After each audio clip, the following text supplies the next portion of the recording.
Vamos receber aqui a nossa convidada, a Rose Martins, analista política. Pode colocar aqui na tela, por favor, Gui. Olá, Rose. Tudo bem? Bem-vinda. Boa noite, Miguel. Boa noite, Henrique. Boa noite a todos que estão nos acompanhando. Tudo bem, Rose? Vamos fazer um giro de pauta aqui. Vamos falar um pouco de internacional. Aproveitar aí a presença da Rose. Eu separei os prints. Gui, coloca aí. Coloca o do preço de petróleo, inicialmente. Eu peguei um print aqui dos preços de petróleo nos últimos 5 anos. Coloca aí. Isso aí ó, é bem impressionante, né? Aqui, ó, nas últimas semanas, o pico do preço do petróleo, vou botar até grandão aqui, o pessoal ver. Ficou um número, né, na frente. Aqui, ó, 66%. Teve um pico ali em 22, né, porque foi depois da pandemia, mas aqui foi muito brusco, né? Então isso aí deixa eu trazer outro print agora aqui. Gui, coloca aí. De 22 foi a guerra na Ucrânia, né? Ah, a guerra na Ucrânia, é isso. $25 no barril. Guerra na Ucrânia. Aliás, né, Rose, a guerra na Ucrânia, eu lembro que havia muita tensão em relação não só ao petróleo em si, mas também a fertilizantes, que no caso do Brasil, né, que como o Brasil é um grande produtor agrícola, houve muita tensão por parte do agronegócio brasileiro, tanto que o Bolsonaro foi lá encontrar o Putin, né? Foi lá encontrar... Mas agora há também uma grande preocupação que aquela área lá, eles têm muitas refinarias. Foi legal foi legal. Foi interessante que se descobriu que muita gente não estava muito... que os países ali do Oriente Médio, eles já há alguns anos se industrializaram muito. Eles produzem muito gás, muita gasolina, diesel e fertilizantes. Diferentemente do que há 30 anos atrás, que era só petróleo bruto, eles fizeram refinarias, muito fertilizante, né? Fertilizante, acho que é a ureia, né? Que é derivado do petróleo, que isso aí está causando um choque na agricultura do mundo inteiro. Hoje o mundo acordou em fogo, né? Porque Israel bombardeou uma refinaria do Irã, o Irã retaliou, bombardeou um montão de refinaria também no Oriente Médio todo, o preço explodiu, todo mundo. E agora tem bota esse print do Trump aí. Do Trump, bota aí, ó. Não é com a japonesa, não. É o Trump. Trump adverte Israel para não repetir ataques, né, à energia iraniana quando a crise se agrava. O Trump também está desorientado, né, porque não sabe o que fazer. Mas como é que você está com essas primeiras impressões aí dessa guerra? Nossa, é impressionante, né? Os rumos que o governo norte-americano tomou, porque eles parecem realmente estarem desorientados. Só para dar um indício dessa desorientação, o Trump tem dito há dias que os Estados Unidos já venceu a guerra. Se não me engano, ele já falou isso 9 vezes, né? Que os Estados Unidos já resolveram essa guerra, que já são vencedores.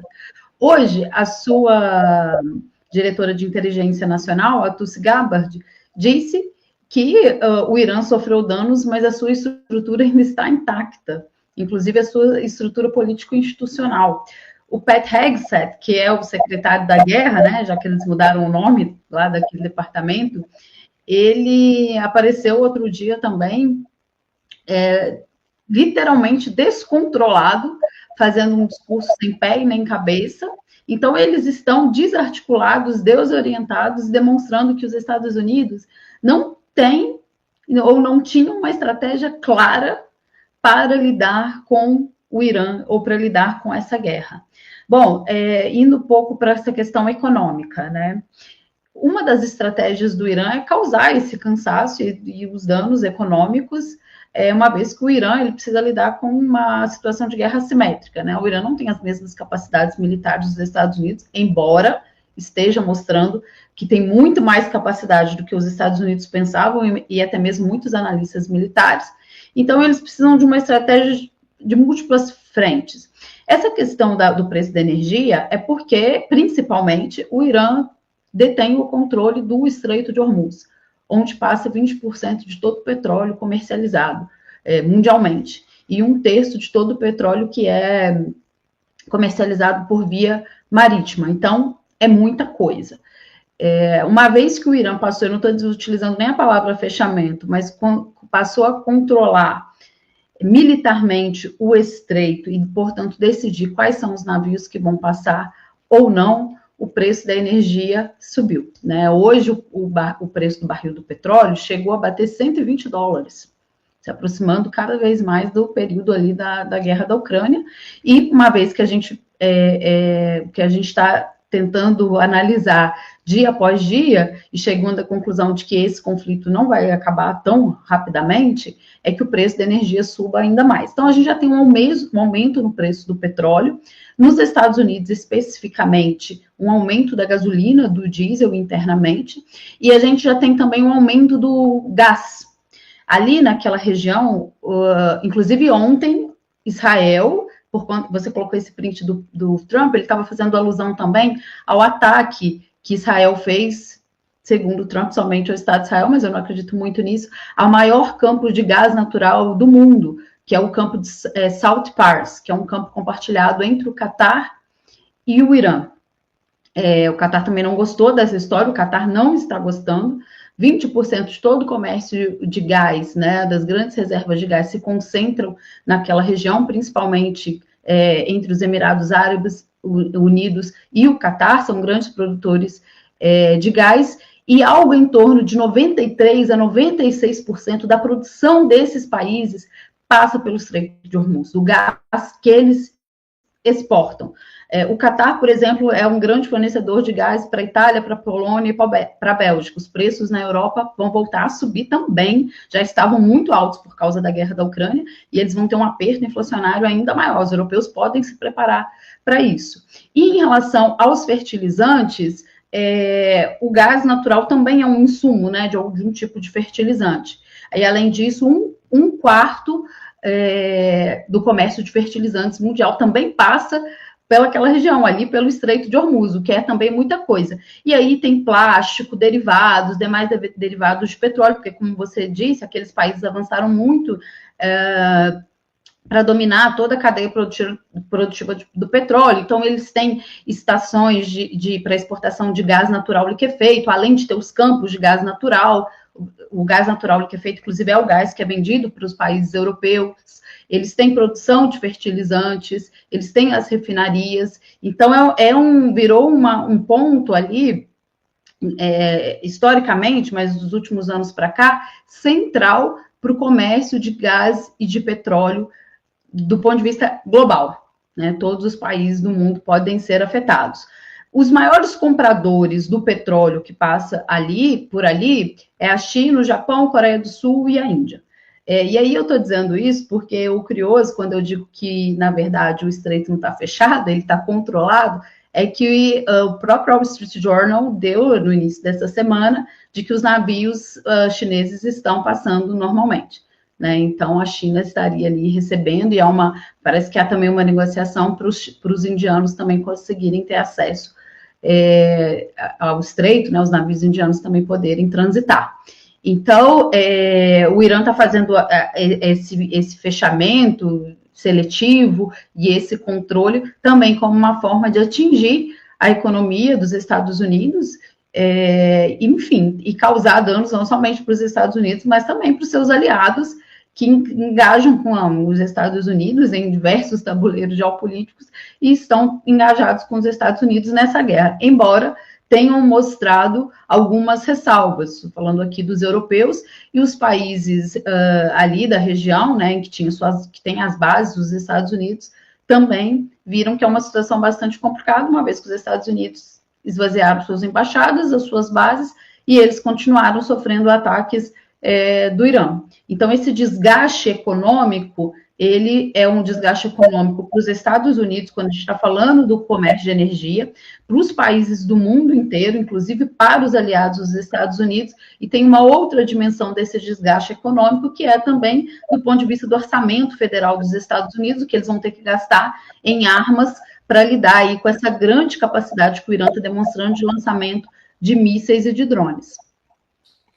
Agora, Rosa, eu queria te fazer uma pergunta que ela sai um pouco aí desse escopo da análise e entra um pouco mais no lance. Eu não vou dizer que é exatamente que as pessoas estão ventilando ou que isso são rumores, porque a gente não trata com rumores. Mas hoje, por exemplo, aconteceu um fato interessante. Algumas autoridades dos Estados Unidos, e não é do governo federal, do governo do Trump, locais de estados e de cidades, confirmaram que próximos de aeroportos e de algumas zonas industriais foram localizados drones. Estavam fazendo algum tipo de imagem ou monitoramento e que se acionou ali os setores de segurança e tal, e que esses drones de repente desapareceram. A gente tem visto o Irã surpreender com táticas, digamos assim. Indiscutivelmente o exército dos Estados Unidos é o maior exército, a maior força armada que a humanidade já viu e não tem comparação com o Irã. Mas o Irã tem adotado táticas ali naquela região do Oriente Médio, sobretudo no Estreito de Hormuz e tal, e vem inovando. Você imagina que o Irã possa ter outras cartas na mão, caso isso se aprofunde ainda mais? Ele pode lançar mão, por exemplo, de ações em território americano, mas por meio de uma guerra dissimulada, uma guerra totalmente assimétrica, sem necessariamente fardas ou mísseis, porque ele não tem como fazer isso. Porque é muito estranho, né? A gente tem visto de um tempo para cá algumas informações que mostram que talvez eles há muitos anos viessem desenvolvendo aí uma esteira, digamos assim, de possibilidades para que, se um dia a casa caísse de vez, eles caíssem, mas caíssem atirando. Como é que você vê isso? Tá mudo, Rosa. Pois é, Henrique, à medida que a guerra escalar, isso pode significar também que o Irã lance mão de outras técnicas de guerra assimétrica, né? E isso há um aparato, digamos, infinito do que pode ser utilizado, né? Inclusive, eu acho que é muito cedo a gente para falar nisso, mas táticas de terror, né? Que são utilizados, inclusive, por grupos de resistência, né? Não propriamente isso que se construiu nos últimos anos, de que terrorismo é islâmico, é árabe, e de que é uma categoria que não deva ser usada. Há lutas de resistência em que táticas de terror foram usadas justamente por esse elemento central, porque nós estávamos, naquele momento, eles estavam lidando com um inimigo muito mais forte, e a guerra assimétrica era o que se tinha na mesa para ser usado, né? Então, assim, eu acho que é um pouco cedo para a gente dizer isso. O que a gente tem até o momento, né? Isso vai depender muito do nível da escalada. O que a gente tem até o momento é que o Irã mostrou, diferente de outros momentos históricos, disposição de utilizar a sua enorme capacidade militar acumulada. Muitos analistas já discutiam qual era essa real capacidade. Em termos de forças militares, já tinha algumas sondagens, algumas pesquisas que não subestimaram a força iraniana. Por exemplo, tem um ranking que eles fazem sobre as forças militares, ali eles têm a Guarda Revolucionária e também o Exército, e que o Irã, se não me engano, está posicionado na 14ª posição. Bem, nós temos o quê? 195 estados soberanos, por aí, né? Está na 14ª posição, não é pouca coisa, né? Para medir ali o nível das forças armadas regulares. E o Irã criou, nos últimos anos, também um programa muito ambicioso de mísseis. Nós não sabíamos qual era a capacidade de destruição, porque, como eu disse, o Irã, em alguns momentos, decidiu não usar totalmente essa capacidade. Eu vou citar para vocês aqui 2 momentos, né? Em abril de 2024, 1º de abril de 2024, o Estado de Israel atacou o anexo da Embaixada do Irã na Síria e matou, inclusive, nomes da Guarda Revolucionária iraniana. Naquele momento, né, já tinha começado essa etapa do genocídio em Gaza, o Irã lançou uma resposta ao Estado de Israel e mostrou ali que tinha alguma capacidade de penetrar o território de Israel, né? Que a discussão naquele momento era que, afinal de contas, o Dom de Ferro não era infalível. Mas foi um ataque que durou um dia, né? Inclusive, dizem que o Irã avisou que ia atacar, e na Guerra dos 12 Dias também vamos combinar que o Irã, se a gente vê, né, não tem nenhum ano que aconteceu a Guerra dos 12 Dias, se nós compararmos com agora, o Irã usou uma baixíssima capacidade de resposta, embora naquele momento também tenha demonstrado que podia penetrar no território israelense, podia saturar o domo de ferro e tinha capacidade de causar estragos também para o Estado de Israel. Mas nesses dois momentos, para a gente trazer para a história mais recente, eu acho que foram ataques muito pontuais e muito calibrados. Agora, eles estão dando realmente mostrando que tinham forças acumuladas e que têm a disposição de usar essa força. Eu acho que isso é o mais importante do momento. O Irã mostrou que ele está disposto a levar adiante uma guerra de pelo menos médio prazo com os Estados Unidos. Se a gente pega também, não somente essa capacidade de resposta que o Irã mostrou nesses dois episódios que eu citei, mas a própria retórica que era utilizada pelo Irã, a gente vê que há também uma diferença qualitativa. Agora, eles estão falando que não estão interessados no cessar-fogo, que isso é conversa do Donald Trump, e que o Irã só vai parar quando o inimigo for realmente destruído, né? O Irã poder vingar o mal que ele sofreu naquele sábado. Então, há uma diferença também na retórica. Agora, é claro, muita coisa pode acontecer, e dentre essas coisas que pode acontecer é o uso de armas nucleares contra o Irã, pelo Estado de Israel, inclusive, porque a gente sabe que aquele governo do Benjamin Netanyahu e seu gabinete ultradireitista, eles não têm limites, eles não obedecem a qualquer código e qualquer conduta de guerra. Então, essa é uma possibilidade que ela pode ser utilizada. Então, à medida que isso escalar, uma vez que o Irã está se valendo de táticas de guerra irregular ou guerra assimétrica, essas táticas elas também podem tomar outras formas e se aprofundarem.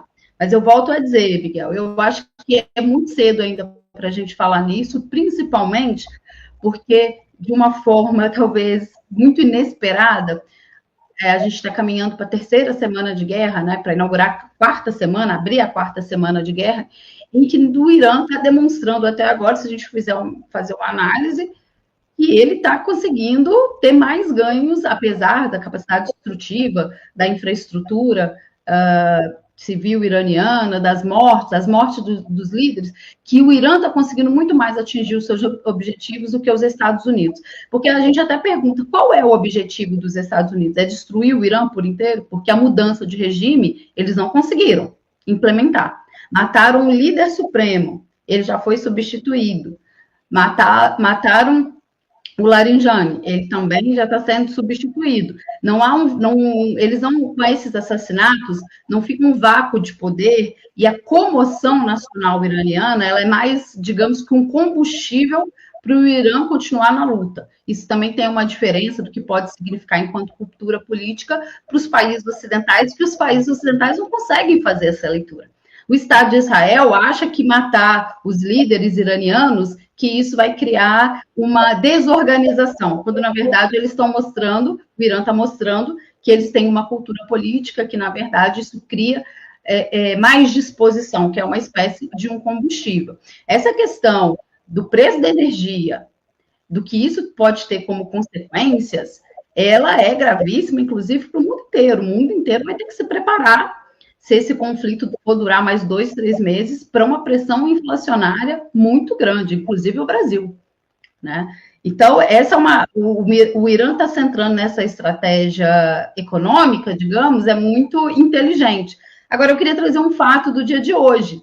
Pela primeira vez na história, um F-35 foi atingido, né, um dos caças mais avançados dos Estados Unidos. Alguém perguntou isso agora, que Rose, eu não tinha nem como responder, porque a gente está no ar aqui, mas alguém perguntou, tem 5 minutos, se essa informação procedia. Agora a Rose vai falar.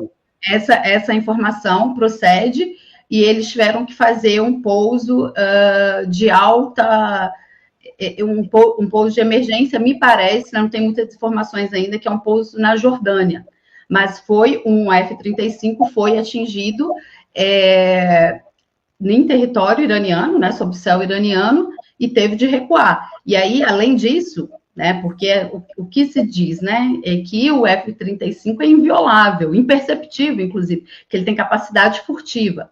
E você coloca em xeque também essa real capacidade dos Estados Unidos, a capacidade aérea dos Estados Unidos, e um outro ponto.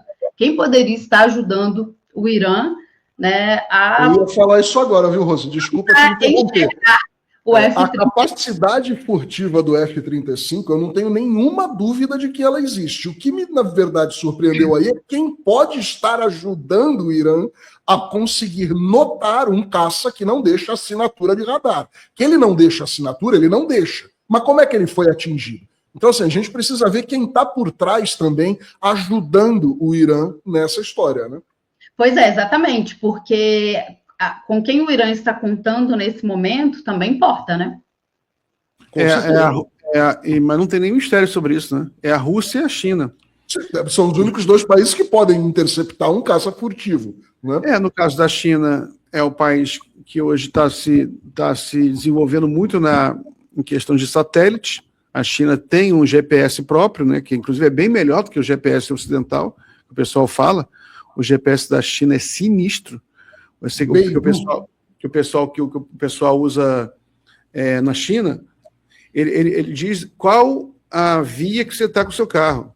Você está na via da esquerda, via da direita ou via da esquerda. Entendeu? Ele diz assim, eu quero fazer uma caminhada daqui até a praça tal. Ele te dá um desenho onde tem sombra, onde para você caminhar pela sombra, entendeu? E sombra de árvore e sombra de prédio. Ainda faz diferencial. Imagina o valor disso militar, né? E a Rússia, né? E num caso como esse, Miguel, a Rússia e a China não precisam necessariamente fornecer, por exemplo, armas. Quando eu digo armas aqui, o projétil que vai atingir o avião ou algo do tipo. Eles precisam fornecer apenas a tecnologia que consegue localizar esse pequenino, quase que imperceptível, sinal, assinatura de radar. Então, assim, se você botar aqueles aviões que tem aquela coroa em cima, que ficam, na verdade, procurando, eles servem como radares móveis, se a China estiver utilizando, ou a Rússia, aviões desses que eles têm, eles vão conseguir encontrar a assinatura de radar de um F-35. Então, e você dispara com artilharia comum, a depender da velocidade que o caça tiver e a altitude, você vai acertá-lo com uma artilharia convencional. Então, assim, tem alguém do outro lado da linha falando com os iranianos, viu? Como eu disse, como o Miguel disse, aliás, não é segredo, né? Quando me perguntam sobre essa questão da China e da Rússia, e falam, não estão deixando o Irã sozinhos. Gente, o fato deles não estarem atuando em terreno e abertamente não quer dizer que eles estão alheios a esse conflito. A Rússia tem um acordo de parceria estratégica com o Irã de décadas, que foi renovado no início do ano passado. Inclusive, o Irã é o maior fornecedor de drones para a Rússia utilizar na guerra da Ucrânia. É uma parceria altamente estratégica, com transferência tecnológica.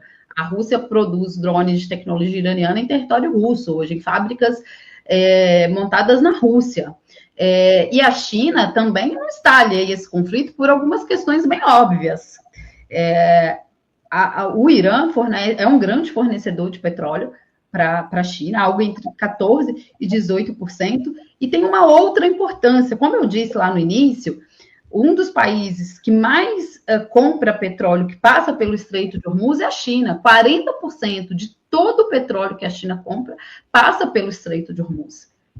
Então, não interessa para os chineses, embora eles tenham ali aumentado o comércio de petróleo com a Rússia via os oleodutos, e que os chineses têm um investimento altíssimo em fontes de energia renováveis, né, para substituir o petróleo ainda é muito importante para a economia chinesa. E essa questão, tanto do tanto de petróleo que o Irã fornece para a China e do tanto e do volume que passa pelo Estreito de Hormuz, isso é visto também nos Estados Unidos. Essa guerra dos Estados Unidos contra o Irã, ela deve ser lida também através dessa lente estrutural. Uma forma de derrotar o Irã, fazer uma mudança de regime no Irã, colocar um governo ali aliado aos Estados Unidos, também fazer o que os Estados Unidos tentam há muito tempo, obedecer à estratégia que os Estados Unidos têm muito antes do Donald Trump, que é controlar as reservas de energia e as rotas de energia internacionais, para decidir quem vai ter acesso a essa energia. Isso é um projeto que eles têm, uma estratégia que eles têm, sei lá, desde os anos 90. Né? Eles tinham essa estratégia com as grandes reservas de gás natural da Ásia Central, com a Venezuela obedece também essa estratégia, e com o Irã também, e também o Estreito de Malaca, onde vai também uma parte da energia, do petróleo que vai para a China, que tem presença dos Estados Unidos há muitos anos. Então, o Irã também ele é um peão dentro dessa estratégia dos Estados Unidos. Só que eles estão vendo que o buraco é muito mais embaixo, principalmente a gente comparar com a Venezuela. Né? Então, eu acho que tem essa questão que os chineses, tanto os Estados Unidos sabem da importância do Irã e do Estreito de Hormuz, quanto os chineses também sabem. Não é um interesse para a China que o Irã, digamos, para usar um termo simples, caia, né? Que o Irã tenha ali um governo fantoche que vá fazer parte da esfera de influência dos Estados Unidos. Agora, a China, a gente acompanha a diplomacia chinesa, né? A diplomacia chinesa não é uma diplomacia belicista, nem na retórica e nem na prática. Agora, que os chineses estão fornecendo tecnologia para o Irã, inclusive, eu já vi alguns analistas dizendo que a China também fornece terras raras, porque as terras raras são utilizadas na indústria de armas, né, da indústria militar, inclusive de altíssima tecnologia, para o Irã também. Né? Então, nem Rússia e nem China estão alheias a esse conflito, embora do ponto de vista retórico, diplomático e no terreno, apareçam que eles não estão por dentro. Mas eu não acredito nisso, nem desde o início acreditei, e nem mesmo antes, quando o Irã estava na iminência de ser atacado. Deixa eu mostrar uma coisa aqui para vocês. Eu tenho que liberar a Rose. Rose, eu falei até 10 horas, mas vou liberar você um pouco mais cedo, porque eu consegui um convidado que vai entrar aqui, o Renato Giannini, já está aqui no bastidor. Deixa eu mostrar uma coisa para vocês. Esse aqui é o mapa da região ali. Uma coisa que poucas pessoas percebem, Rose, é o seguinte, ó. O Irã está aqui, o Irã é gigante, né? Tu vê que ele é quase 4, 5 vezes maior que o Iraque. Mas o Irã, ele tem uma posição geográfica privilegiada, que ele tem aqui acesso ao Mar Cáspio, que esse mar aqui em cima é o Mar Cáspio. Uhum. E esse mar é onde ele tem fronteira com a Rússia. Por isso que o pessoal fala que o Irã tem fronteira com a Rússia. Porque se você considerar a água, né? A água é livre, então eles podem exportar os drones aqui pelo barco para a Rússia pelo Mar Cáspio. O Irã pode exportar petróleo por aqui também. Ele pode girar, se quiser, se ele construir uma infraestrutura, girar por aqui e exportar petróleo para a China por dentro. E ele tem acesso.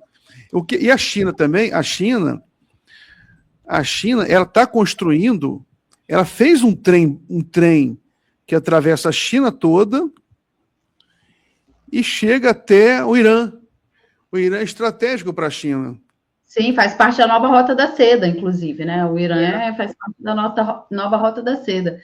E, assim, só para fechar, o professor Luiz Alberto Muniz Bandeira, no livro que ele escreveu, A Segunda Guerra Fria, ele fala dessa estratégia dos Estados Unidos de cercar a Rússia através da sua periferia islâmica, né, de criar, inclusive, ali, de alimentar esses grupos e tornar a vida ali da Rússia nas fronteiras, passando pelo Irã, mas pelos outros países, como uma forma também de enquadrar a Rússia. E se a gente olha para esse mapa, você vê que é também uma forma de enquadrar a China, que precisou ser readaptada na estratégia de segurança dos Estados Unidos, porque se consolidou com uma maior potência econômica, comercial, tecnológica, e depois que o Xi chegou ao poder, mostrou que eles também estão dispostos a conversar sobre os assuntos geopolíticos. Né? Então, o Irã ele ganha ainda mais importância.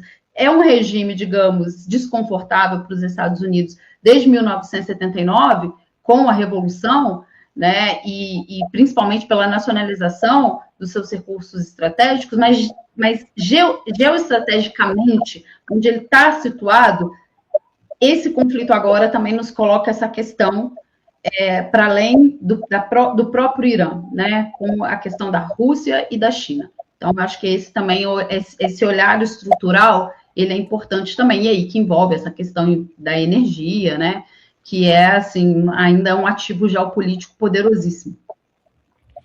Muito bom. Rose, muito obrigado, então, pela participação. Forte abraço, bom final de semana para você. Até a próxima.